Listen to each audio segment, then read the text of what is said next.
Assalamualaikum warahmatullahi wabarakatuh. Waalaikumsalam warahmatullahi wabarakatuh. Mohon izin Bapak, niki Nggih. ngomong bersama Bapak siapa bisa memperkenalkan diri. Oh ya, nggih. Perkenalkan, nama saya Priyonugroho. Saya sekarang mengampu sebagai kepala sekolah di SMK Negeri Bansari, Kabupaten Temanggung. Kabupaten Trenggalek. Udah berapa lama Bapak mengampu kepala Saya sekolah? kalau total ini tahun keempat saya, tapi kalau di SMK Negeri Bansari saya bertugas per Januari 2022. 2022, Ya, sekarang 2023, baru 1 tahun ya.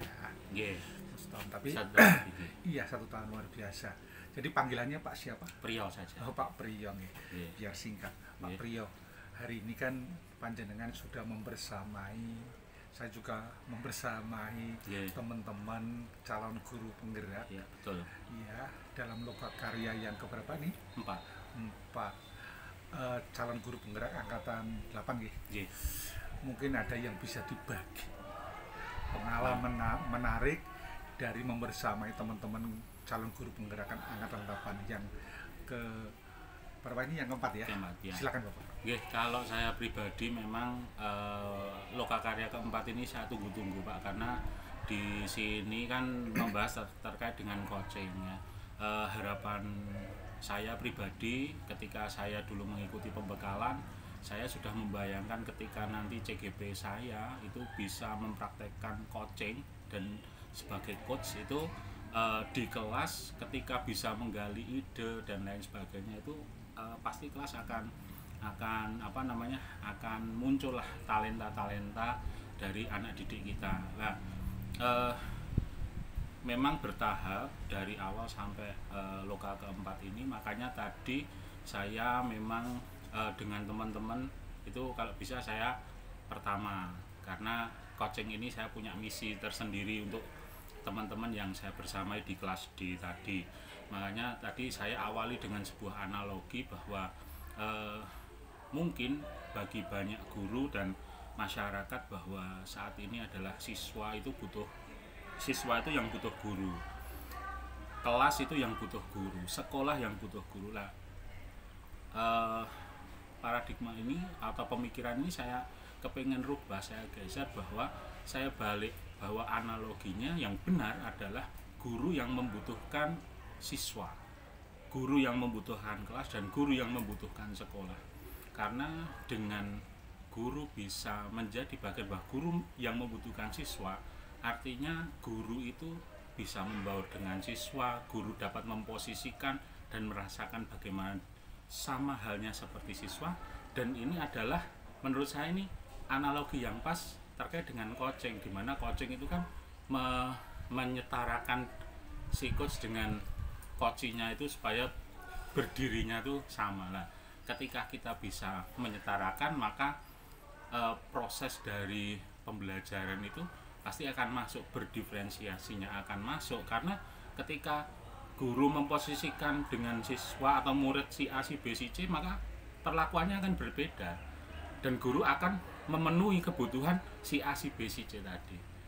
Terus KSE-nya, pembelajaran sosial emosionalnya pasti juga akan masuk, karena guru secara sadar dan siswa pun nanti timbal baliknya siswa secara sadar, relasinya, terus interaksi antar teman di dalam suatu komunitas. Tadi saya juga sampaikan, bayangkan saja kalau kita tidak memposisikan bahwa guru yang membutuhkan kelas, sebenarnya ketika guru tidak hadir, siswa bisa belajar dengan teman sebayanya, dan justru dengan teman sebayanya itu mendapatkan pengalaman yang mungkin jauh lebih mengena dibandingkan dengan si guru itu tadi. Baik, terima kasih Pak, luar biasa itu Pak. Jadi saya tadi juga melihat sekilas tentang apa yang Bapak sampaikan. Namun terkait dengan coaching, kira-kira tantangan, hambatan apa yang Bapak hadapi terhadap teman-teman calon guru penggerak di dalam nanti ketika akan mengaplikasi dalam kehidupan nyata di kelasnya? Tantangannya tentu saja pasti, apakah guru ketika masuk ke kelas itu mau menurunkan posisinya bahwa dia, guru tersebut adalah rekan seimbang atau rekan sepantaran yang levelnya sama dengan siswa. Nah, kalau guru memposisikan posisinya sebagai guru, pasti otomatis percuma ada kurikulum merdeka, percuma ada pembelajaran berpihak pada murid, berpusat pada murid, karena pasti guru itu masih memposisikan dirinya bahwa dia adalah sebagai center of learning atau pusat pembelajaran. Nah, padahal di sekarang ini harus sudah kita geser, harus semuanya itu bagaimana caranya kita benar-benar berpihak pada murid, dan salah satu cara adalah memposisikan kita setara dengan siswa, dan itu ada di coaching. Luar biasa coaching, Pak. Yeah. Sejalan kebijakan kurikulum merdeka kan coaching menjadi suatu bagian konsumsi seorang guru ketika melayani siswa termasuk sekolah. Nah, sekarang kan selain kebijakan itu paradigma dari teaching ke learning. Nah, peran guru kan sekarang membelajarkan bukan mengajar. Artinya ketika guru, tadi jenengan bilang, apakah siswa perlu guru atau guru perlu siswa? Ini menarik sekali ya. Kemudian teknik coachingnya ketika paradigmanya seperti itu, apa yang Bapak jumpai terhadap teman-teman guru? Ya itu tadi, memang ini memang sulit ya, karena tadi juga saya sampaikan di kelas bahwa saya pernah bertanya, apakah coaching itu berapa sih maksimal ketika seorang coach menghadapi coach? Waktu pembekalan menyampaikan paling banyak 7, 4 sampai 7 itu aja sudah kewalahan.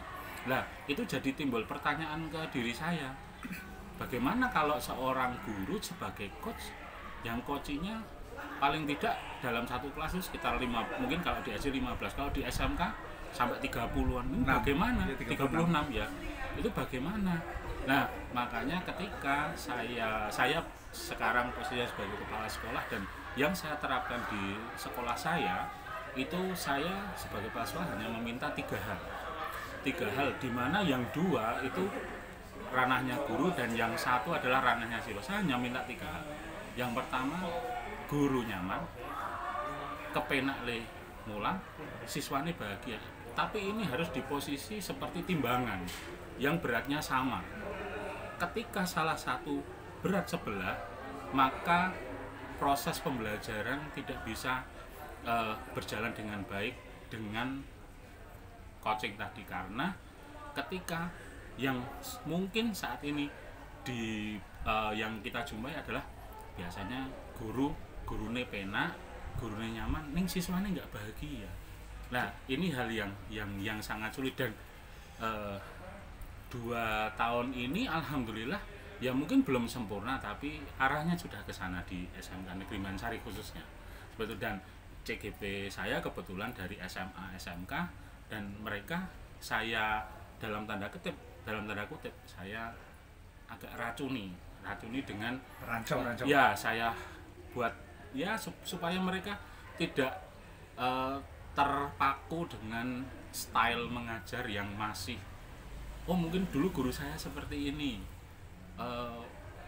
idola saya seperti ini. Lah, ini harus pelan-pelan, dan alhamdulillah salah satu CGP saya di pembelajaran kemarin ketika saya supervisi, saya malah nggak temukan di sekolah saya kok malah yang bisa mengartikan apa itu keinginan, dalam tanda kutip keinginan saya, kok malah dari CGP saya. Mungkin karena saya kurang intens, dan beda dengan ketika pendampingan CGP, di mana di pembelajaran itu menggunakan alur merdeka, mulai dari diri sampai aksi nyata itu di pembelajaran dia tuh diterapkan, dan saya lihat siswanya asik banget loh, interaktif, senang, dan lain sebagainya. Apalagi dia kombinasikan dengan media pembelajaran yang dia sebut sebagai kelas poin itu. Itu asik banget itu kemarin saya ketika supervisi itu. Oke, terima kasih Pak.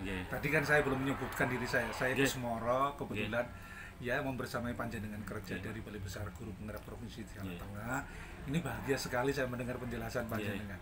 Endingnya bahagia siswa yang bahagia, gurunya nyaman, sekolahnya pasti nyaman.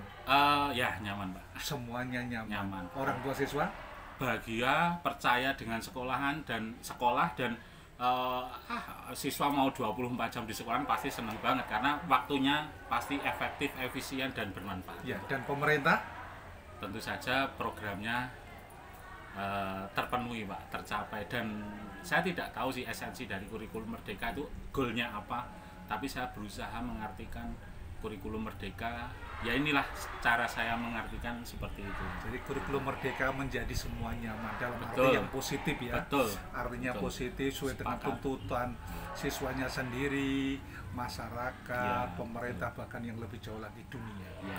Mengharapkan produk kita yang menjadikan semua bisa menjadikan atau membersamai yang memerlukan kita. Betul. Yaitu siapa? Ya masyarakat pada Betul. umumnya, masyarakat Ya. Indonesia lokal ataupun internasional. Semoga kita semua bisa membersamai untuk ke sana, Bapak. Amin. Ada pesan terakhir mungkin yang bisa disampaikan oleh teman-teman pemeriksa, terutama para guru, para kepala Ya. sekolah. Ya, guru dalam hal ini bisa calon guru penggerak, bisa pengajar praktek atau guru penggerak dan lain sebagainya. Monggo. Saya berpesan dari moto saya Pak. Masalahnya selama ini mungkin sudah punya ide-ide kreatif terkait implementasi kurikulum merdeka, namun mungkin terbentur regulasi, terbentur apapun itu. Saya cuma berpesannya gini, coba berawalan mo, takkan berakibat coba berakhiran an. Artinya mencoba takkan berakibat sebagai cobaan, dan kita harus berani, harus berinovasi, dan yakinlah bahwa yang kita coba itu untuk kebaikan generasi yang akan datang. Memulai terus akhirnya tidak an lagi ya. Iya. Memulai akan apa terakhir? Coba Kalau misalnya pakai memulai ya, terus terakhir memulai apa? akan, kalau memulai berarti kita bisa terlibat Akan. di jalan di situ. Ya. Kalau memulai, tapi kalau tidak memulai berarti Iya. kita tidak akan Iya. terlibat di situ, barangkali itu. Betul, saja. betul. Iya. Ya. Sesuatu harus kita mulai, Iya, apapun betul, resikonya kan, Pak. Harus dimulai. Terima harus kasih, berani, Pak. Bapak, Nggih. telah berbagi ngobrol Nggih. sama saya dan luar Sami-sami. biasa ini. Nggih. Terima kasih. Assalamualaikum warahmatullahi wabarakatuh. Waalaikumsalam warahmatullahi wabarakatuh. Moga Nggih. ajaran Ya, acara nih. siap, Pak. Nggih. Nggih.